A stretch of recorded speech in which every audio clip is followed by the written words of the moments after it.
All right, guys, we continue to help you get your money right. This is Lynn Demmons on WYTV7 Community Broadcasters Network. And we have a special guest for you. So go get your pen and your paper, guys. You don't want to miss the conversation today. Finances in a rut? Need a way out? Lynn Demmons is here to help. She's your personal financial rebound coach. Being a wife, mother, and educator, she understands the importance of controlling your finances and building generational wealth. She is here to help you find money you didn't know you had and live life on your terms. Sounds too good to be true? Well, it is true, and it's definitely a good thing. Lynn Demmons of Demmons Enterprise offers one-on-one coaching, group coaching, and radio podcast entitled Financial Confidence. Calling all HBCU alumni, supporters, and golfers. It's that time of year again. Yes, the HBCU Swing Into Their Dreams charity golf tournament on Tuesday, April 5th. If you missed the last one, you have time once again to be epic. Don't miss the golf tournament of the year. The Swing Into Their Dreams HBCU charity golf tournament at the Atlanta National Golf Club in Milton, Georgia, Tuesday, April the 5th. Registration begins now. Sign up your golf teams at swingintotheirdreams.com. That's swingintotheirdreams.com or call 770-686-7148. That's 770-686-7148. Don't miss it.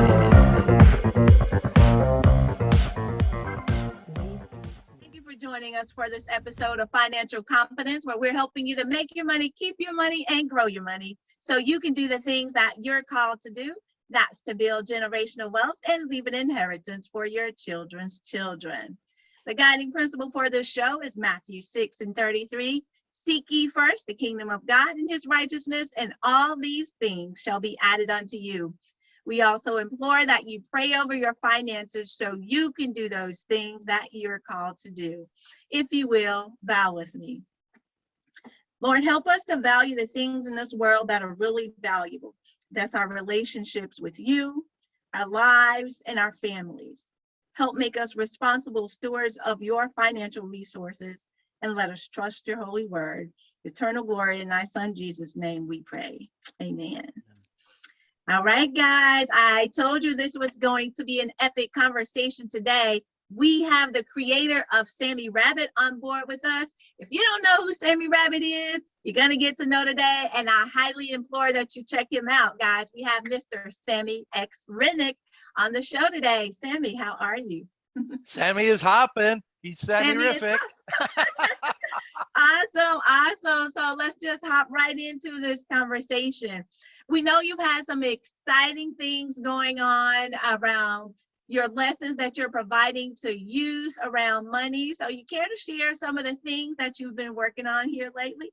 Oh, absolutely. First, thank you, Lynn, for having us and highlighting the work we're doing, the work we're passionate about. And, when I look deep in my heart, I think this is, my life purpose and now my mission. You shared it perfectly in the beginning. We want kids, we want families to get financially strong, healthy. And so we're doing everything we can ourselves to advocate for that, including providing resources through our main communication channel, AKA Sammy Rabbit. And the number one message Sammy Rabbit wants to get across to parents and to kids, young kids like 3, 4, 5, 6, 7, and that age range is that saving, putting money away for the future is a great habit. It's a great habit. And it's a great habit for a lot of reasons, Lynn. One is because it will systematically, incrementally, and predictably grow your financial health. So that's one great reason. But here's another great, perhaps even greater reasons why parents should start to teach their kids, encourage their kids, and do everything they can to get their kids in the habit of saving. And that reason is because it helps kids learn to delay gratification. And that's a skill that will help children in every endeavor in their life. So saving, it's a really, like we like to tell the kids, it's a powerful habit a habit is something we do over and over and over again that will grow them in every aspect, including, their financial independence and stability. Absolutely. I love it. So let's go back to something you said. You said it's going to teach them to delay gratification. Now, in regards to that delaying of gratification, I know adults who struggle with delaying gratification. So as you're thinking about that, what are some of the concepts or things that even adults can implement who are challenged in this area that's going to help them to delay gratification, right? How do they delay, purchasing that car that they really, really want, right? They want the 2022 version that has just come out, or what's going on. So what are some things that we can do to delay gratification? I'm going to give you 3 ideas, but just keep in mind this. I'm older, so by the time I get to number 3, I may forget what it was. But you hit on it. Before I get into those 3 ideas on what adults can do to delay gratification, I just want to say, if parents and grandparents, start encouraging their kids to save and to spend smart, to start having this dialogue, this family conversation, it's not only going to help their kids, it's going to help them as well. We get emails, letters all the time saying, oh my goodness, this is something I needed to learn myself, or something I needed to start doing, or something I'm starting to do more of. So, one of the first things I think that adults can do is take a few minutes out of their week, sit down for 5 or 10 minutes and write down. Okay, I think it's important to write down, because when we write something down, it's formalizing our thinking, and it's putting it in a form that we can now clearly see what it is, the state that it's in, and then begin to improve upon it. But write down, what are their core beliefs or values related to money, and particularly these 4 or 5 subjects: saving it, spending it, investing it, giving it, and earning it. And their philosophy can be very simple. It could be, the Demons family, we're savers, or we're investors, or we spend smart, and then you can build from there. But just capture that philosophy, and then you want to communicate that to your kids. And I would prioritize saving and investing, but particularly saving as it relates to children, but also relates to ourselves. When we save money, and if we prioritize saving money, we're keeping it for the future. The future might be tomorrow, next week, or 30 years from now. We're beginning to delay gratification. The second thing I would do is I would definitely create a budget. Okay, a budget is a money plan. You plan your spending. You also track your spending. You also track your income. So you give thought and thinking to what you're going to do with your money. Then you write it down, you plan it out, then you execute on it. So that should build in some delaying of gratification. And then the third thing that I definitely would do, and this is something we're really encouraging kids to do, but parents as well, and that is start to list what their dreams are. Okay, identify your dreams or your goals. We distinguish between dreams and goals, but they're closely related. And then once you have those clearly in mind, try and align the management of your resources, in this case your money, according to what it is you really value, not only from a need standpoint, like we need shelter, we need food, but we want, and I think we also may need to achieve our dreams. So instead of a penny or 5 pennies or 10 pennies going towards candy, or $5 going towards a latte, start trying to inculcate in your consciousness, become aware, what do I want more? Do I want more to achieve my dream, or do I want more this latte? And you know what? It may be a mixture. Now, I have to say, I think this is incredibly important, this planning, this identifying of your philosophy, and you're living it with respect to achieving it, and your level of seriousness about it, particularly for people who have fewer resources, because those resources count more. So it's a real choice that you're making. What do I want more? Do I want my dream more, or do I want my latte more? Nothing wrong with having a latte, but that's the battle, so to speak, that we're in, having to make those choices. We have limited income. Think of yourself if you were in the desert and you only had a certain amount of water. And you don't know how far you're going to have to go or how long it's going to have to last you. It's really critical how you manage, how you plan, how you give thought to your use of that limited resource. And sometimes I like to think about I think it's the John Rockefeller quote where someone asked him, how much is enough money? And he said, a little bit more. And so it doesn't really matter what level you're at. Managing your resources is a smart thing to do.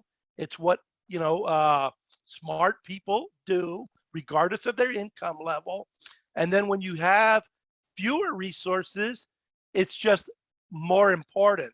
It might be by a factor of 2, a factor of 5, a factor of 10. We don't have as much room for error and making mistakes. And then here's the good news I want to share with them, because I grew up in what I like to call upper poverty. and what I mean by that, this was in the 60s, is we had a place to sleep. We had food to eat, basic food. I could tell you, based on what we were eating that day, we didn't have any food option choices as kids. So our parents didn't ask us, what do you want to eat? But I could tell you the day of the week it was by what we were eating. Like, Mondays were tacos. Tuesday were bologna sandwiches. Thursday were chicken wings, whatever it was. Friday was hamburgers, so every day it was, it was a rotation, it was a habit of certain things that our family could afford to put on the table. So we had food, we had shelter, and then fortunately I had a big brother, so I had his hand-me-down clothes. All right. Right. I wouldn't have, back in the day, the big tennis shoe was, oh boy, I want to say, Converse. It was Converse. Yeah, Chuck Taylor's. Yeah, there you go.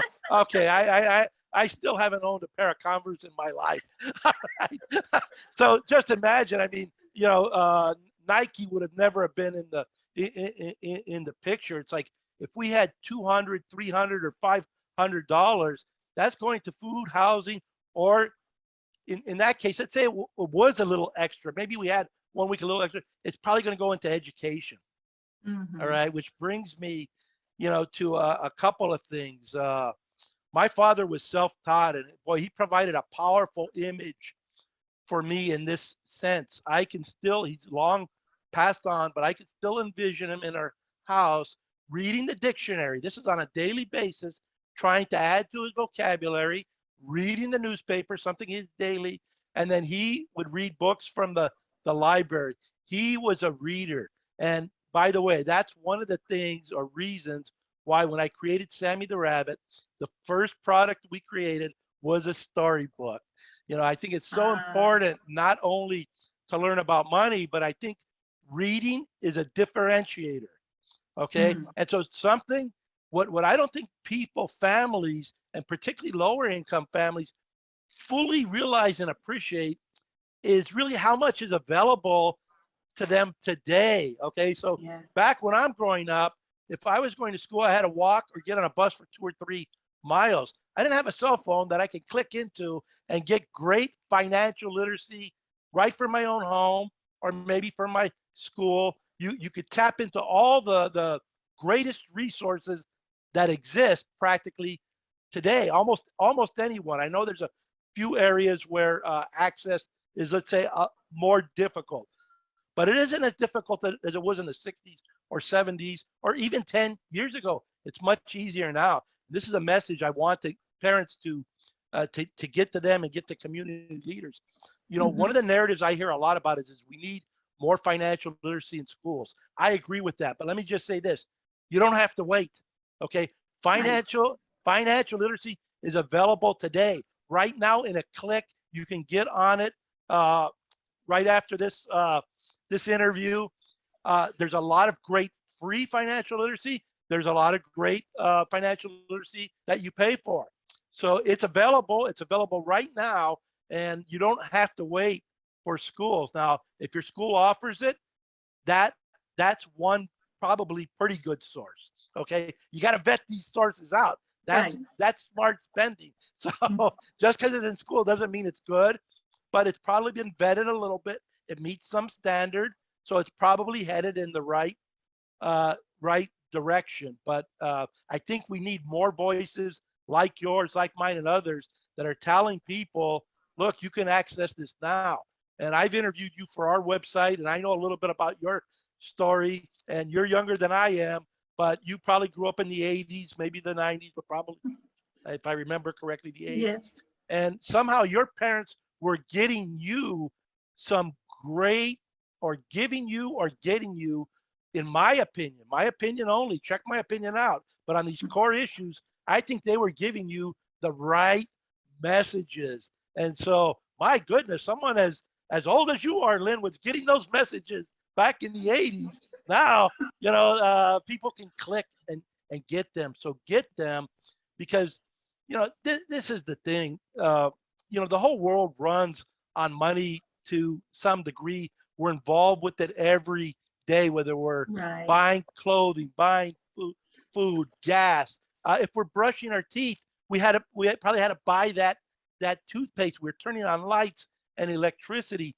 So you need an awareness. You need to be functional with money and money choices to create more stability, more security, more freedom. And for almost everyone, it's incremental. These little decisions, we call them habits, that we make day after day, they add up, and they can transform lives. They can transform and empower lives. And then you're also in a better position to help other people.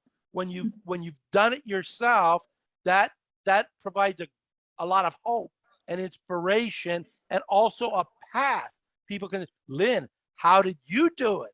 Okay. Right. And then you can tell them, I think one of your stories related to an incident in a store with, I don't forget if it was your aunt. I know your mom was there, but boy, they said, I don't know if they were politically correct or not. To me, they just laid it right. Lynn, this is what the Demons do. All right. Right. Yes. Something like that, And I'm like, oh man, I wish I knew your mom and aunt. That was great. Yes, yeah, it was embarrassing for me, but I did learn the lesson. So yes. Well, not only did you learn the lesson, but look at you right now with that big, engaging smile. Okay, that was like a one moment. I don't know if they did it perfectly or not, but apparently they did it in a way that it had impact on you, positive impact. That's what they were shooting for. And let's just say for a moment, let's just say maybe they were a little too hard, but you overcame that. That wasn't they were trying to help you. They did help you. Yes. And now you're this, bright and shining light, not only for financial confidence, but I'm thinking you're a pretty good golfer too. Well, that's in the works, and that pretty good remains to be seen. Let's just say a golfer. Okay. Yeah. It turns out kids like structure and discipline and things of that nature. But what I'm sensing out there is, my parents, and I think they did most things pretty good. They made a few mistakes. We all do, but they weren't trying to be my friend. What they were trying to do was parent and guide me in what they thought was the right direction. And it turned out it was mostly in the right direction. Absolutely. Yes, absolutely. Parents now seem to struggle, like saying no to their kids, for example. Boy, that word, they use that quite frequently in our house. I don't know what happened. They didn't get the memo. You're not supposed to say no to your kids. Yeah, I hear you. That was my mom's first word. I wasn't there, but I know that was her first word. No. Yes, awesome, awesome. So I wholeheartedly agree with you, and I love the ideas that you share around the delaying of gratification. I think that's first and foremost one of the most important things. So if you didn't get anything else out of this conversation, make sure that that was one of the things that you put into play, because he told you first you got to write it down. And by writing it down, it gives you a different opportunity now to see the direction you would like to move in, and having a plan for your money. I know we don't like the B word, but a budget is a necessary, I don't want to say a necessary evil, it's a necessity, period, in everything that we do. Did you have something you wanted to add? Yeah, I do. Thank you, Lynn. It has to do with this budget. Budgets have gotten, in my opinion, a bad kind of a rap. And the thing is this, is if you just try and look at what I'll say plainly and clearly, a budget, big businesses, small businesses, they use budgets because they are a tool that will give you a better chance for success. A budget is something anybody can implement. It can be implemented on a napkin. All you need is a pencil, a pen, and a napkin. Now, you could do it on a computer if you want. There's a lot of ways to do it. And so you want to take advantage. Think of a budget like a recipe. Let's say for me, you know, I love almost every type of a food, but so maybe we pick one of your favorite foods. I don't know if, you know, let me pick one. Chicken wings. I used to love chicken wings. My mom would make them. And so if I wanted to reliably produce an outcome of great wings that I like, I would ask my mom, what was your recipe? And a recipe is kind of like a budget in a way. And so it's a tool that you can use to create more success. Then you start maybe, if you're looking for some help, find some people like your parents, your aunt, your family, who you think have created some success in the area that you're wanting success. And you might say, Mom, how did you do it? Okay. Oh, here's my recipe. Here's my budget. You know, so take advantage of these resources. And I just asked myself, I'm like, my goodness, if these big businesses have budgets, why wouldn't I have a budget? That just seems like, I mean, it's not like you don't have to spend $1 or $10,000 to have a budget. Okay. So it really isn't a financial, like I can't afford that. So why not, you know, somebody's already figured out that if you want to have more financial success and confidence, a budget is a tool that will produce that. You know? Absolutely, absolutely. I wholeheartedly agree with you. Well, it has definitely been a pleasure, Sammy, to have you on with us. And Sammy Rabbit, I see him hopping around in your background back there. Yes. Yes, we look forward to continuing this conversation with you for years to come as we continue to help our youth make their money, keep their money, and grow their money so they can do the things that they're called to do. Are there any last words you would like to share before we close out this episode? I just want to repeat that saving is a great habit, and I want to wish everybody a Sammy-rific day.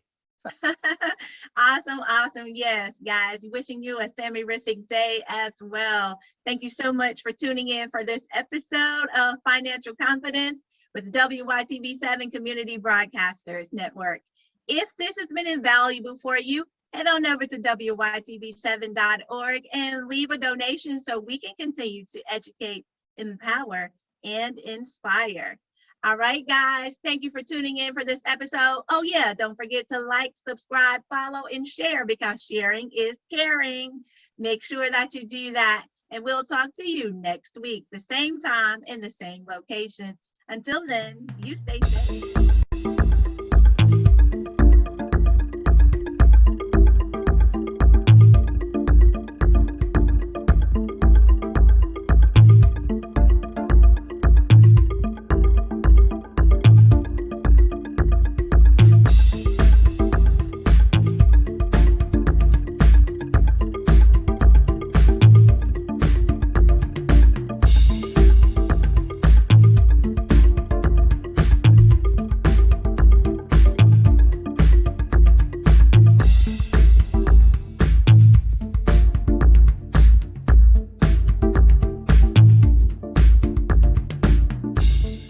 finances in a rut? Need a way out? Lynn Dimmons is here to help. She's your personal financial rebound coach. Being a wife, mother, and educator, she understands the importance of controlling your finances and building generational wealth. She is here to help you find money you didn't know you had and live life on your terms. Sounds too good to be true? Well, it is true, and it's definitely a good thing. Lynn Dimmons of Dimmons Enterprise offers one-on-one coaching, group coaching, and radio podcast entitled Financial Confidence, God's